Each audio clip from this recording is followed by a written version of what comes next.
When it comes to creating models inside of Runway ML or any AI platform, you really want to have a consistent look across all the photos and videos you are creating with that AI model. So today I really wanted to share one of my workflows that I use when I start creating a character for a video or a photo that I am trying to create. So let's open up Runway and let's get started. Now we are inside of Runway, and you can see I label this workflow model character consistency because again, consistency is key when you are creating content inside of AI. So I'll show you where I like to start. So I like to start with a description of the character that I'm starting to build. So sometimes I use Gemini, sometimes I use Claude, but I really give it a good description on what kind of person or character I'm trying to create inside of AI. So you can see here I started off with this simple prompt, which is a photorealistic cinematic medium shot of a modern business owner tailored for a Bay Area demographic. He is sleek, handsome, 45 years old with a warm, genuine, happy, and high trustworthy expression. Right, so this goes into so much detail, and I really highly recommend using LLM to get this detailed prompt. And from here, I really like to test it out in a couple of different models, right? So I'm using GPT Image 2, I'm using Nano Banana Pro, and I'm also using SeeDream Pro, which honestly has been one of my favorite AI photo models recently. Now, I like to run different models because I really like to put them up against one another to see what's going to give me the best results. Now, you could see here if I was creating a short film or a short video using these two different characters, this is how I would go about doing it. I would describe what kind of character I was looking for. I would use that in LLM to create a really nice description, and I would put that into 3 different AI photo models to see what it's going to look like in the scenario that I am going for, right? For the second example here, we have these couple of images. Again, GPT Image 2 does a great job, Nano Banana Pro, and SeeDream 5.0. Now I will show you that sometimes it takes a couple of different photos to be generated in order to find one that you really like. And again, this is why I really love just testing out different models. You can see I tried a bunch of different things, and finally I landed on these 2 images from GPT Image 2. So I'm going to move forward with this image right here, and I'm also going to move forward with this image right here. So now is going to be kind of a more technical portion of this workflow, and this is what I'm going to use to create a reference prompt in order to create a reference sheet later on, so I can maintain that consistent look across all my characters. So now we're going to use Claude, or you can use any type of LLM in order to really help create that reference image. So I like to use Claude because I think Claude does a great job at descriptions, and that's really what we're going for. So the first thing I like to do is create a simple text, and we are going to put this into Claude, and we're going to tell Claude, you are an expert image analysis, personal stylist, and seasonal color specialist. Your task is to analyze the person in the uploaded images with objective, exhaustive detail, focus entirely on their physical attributes to build a comprehensive physical profile. So now Claude is going to go through and analyze all the different colors and the different physiques of that model. Right now, I do like to start with an image that is like this first because I like to see what the model is going to look like in a scene instead of just starting off with a reference image.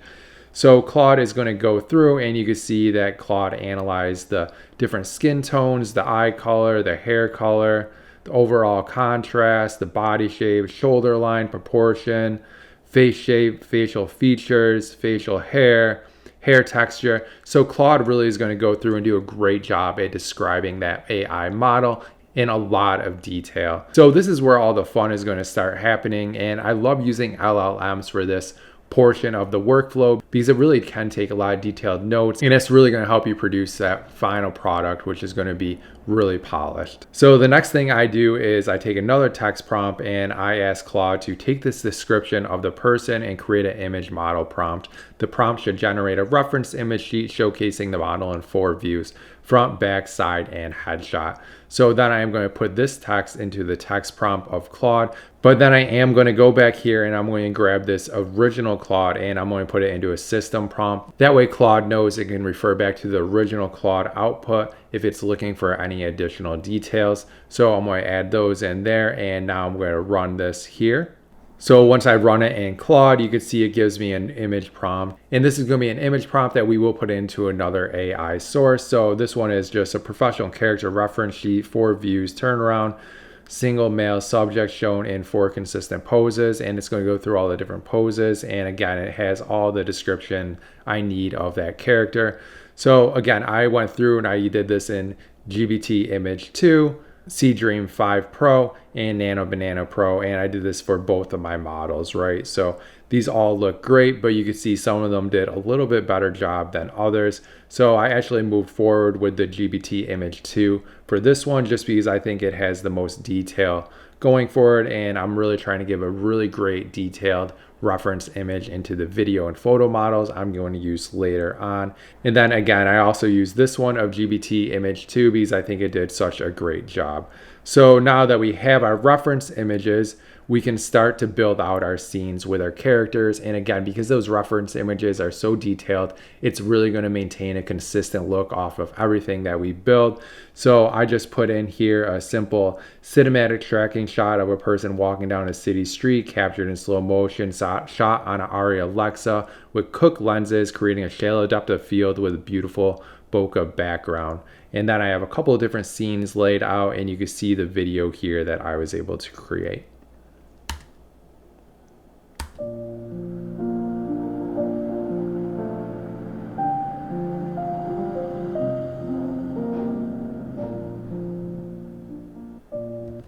Perfect, looks really good. And I did the same thing with our other model, but this one I did a little bit differently, and I was able to place him on a boat. So let's go ahead and play this one.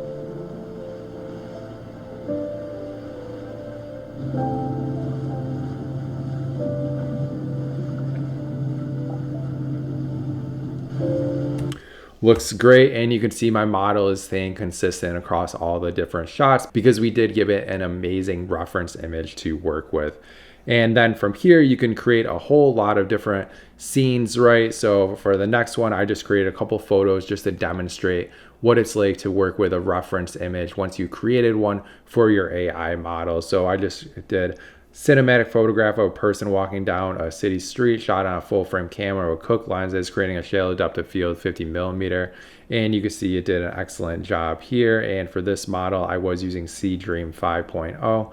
And then I did another one, and this one I just placed the model on the boat. And so you can see we can create a lot of different scenarios with our model. And because I have that reference image right from the beginning, which it is using right here, I really can place this model wherever I see fit for photos and videos. Now, I do think this is a great way to create different models to use inside of AI. And the most important thing is to create that reference image. So now let me walk you through my steps one last time. So I'm going to start with a text, and I'm going to use this text prompt, and I'm going to put this text prompt into all my different image models. A lot of times I'm using GPT Image 2, Nano Banana Pro, and also SeeDream 5.0. And then I'm going to choose the reference image that I like best. So for this instance, I use GPT Image 2, and I use GPT Image 2 for both of these because I thought they were great.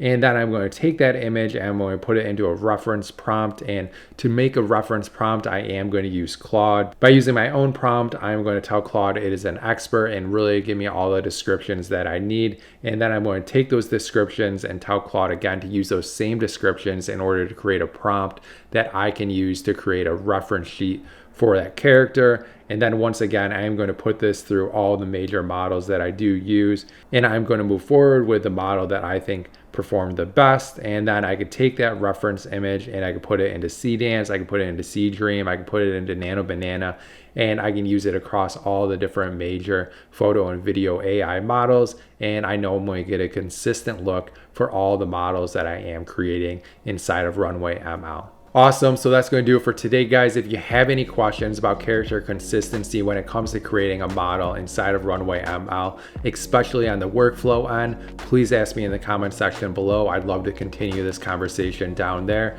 And if you're not already, please follow me over at Substack. It's colebalecki.substack.com. Over there, I am sharing a lot of my AI tips and prompts, so I look forward to seeing you over there. Please like and subscribe to my channel because you know it helps my channel grow. My goal is 5,000 subscribers by the end of the year, so I could really use your support, and I'll see you guys in the next one. Peace.